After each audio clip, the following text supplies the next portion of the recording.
I cannot accept the way my son has died. He was tortured, extorted, incommunicado for 8 months and 11 days, and the US Embassy did nothing to help my son. The responsibility of this tragedy is the dictator Zelensky, with the concurrence of a senile American president, Joe Biden. I mean, when I woke up to the news, I was obviously shocked. A lot of people weren't necessarily surprised, because for those who have been following the war in Ukraine, if they've been active on Twitter, people will know the name of Gonzalo Lira. But for those who don't, can you just give us a quick introduction? Who is this deceased journalist, blogger, activist almost? Yeah, well, Gonzalo was a very colourful character, very outspoken. He had a very distinct style. And as you say, anybody following on Twitter, he had a big Twitter following. Most of the dissenting sites on social media, Twitter, YouTube, Telegram, would know the name Gonzalo Lira. And he was almost unique in that he was one of the last dissenting voices, certainly foreign voices, in Ukraine, Saskia. I mean, despite obviously claims from Western political elite and the media that Ukraine is a nation that, like the US, embraces the freedom of speech, we've seen indications in the long time in the making that that is not the case. So what is it specifically that got Kiev a bit wound up? Why was Lira behind bars? Yeah, well, essentially, I think it was because he was based in Kharkov, a predominantly Russian city, quite eastwards in Ukraine, and he had continued to broadcast from within Kharkov.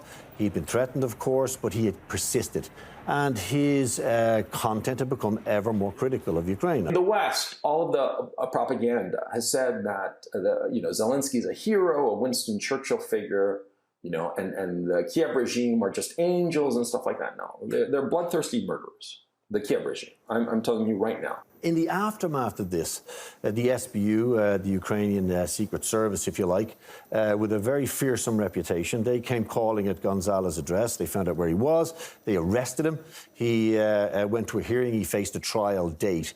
Now, it was during this period of house arrest, if you like, that he was informed that the outcome of this may not go the way he thought, that the Americans weren't going to help him, that this American citizenship, which he may have thought naively was going to protect him in Ukraine, and his high profile as well. A lot of people following him, but that wasn't the case, he was informed, so he decided to try to get out of Ukraine.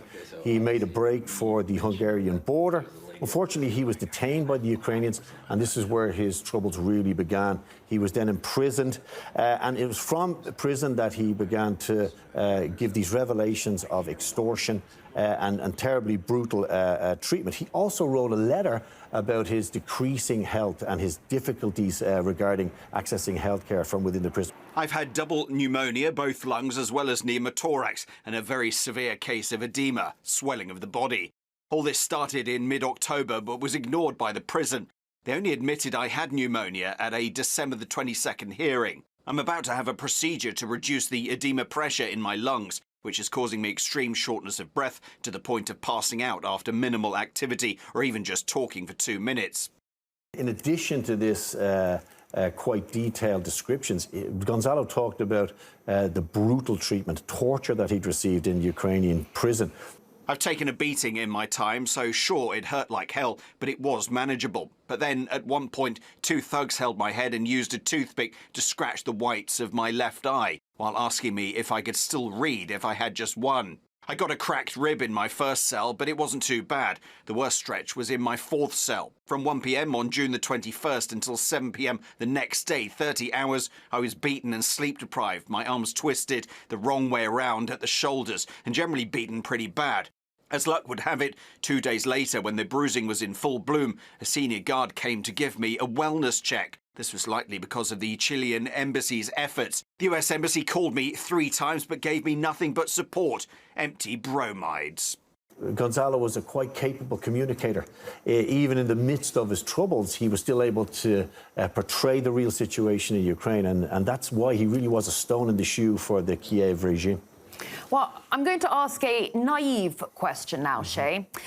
Is the US outraged at the death of one of its own citizens in Ukrainian custody? I mean, I'm presuming that it is shouting from the pulpit about the oppression of journalists in this beacon of democracy, Ukraine. Well, quite the opposite.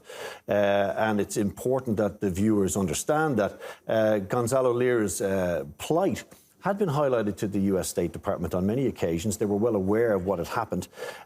He had previously said that it was highly unlikely that the United States would exchange him, that he'd actually said that Victoria Nuland hated his guts, and that it was fanciful to suggest that he would be rescued or exchanged in exchange for another detainee on the Russian/Ukrainian side, that it was unlikely to happen.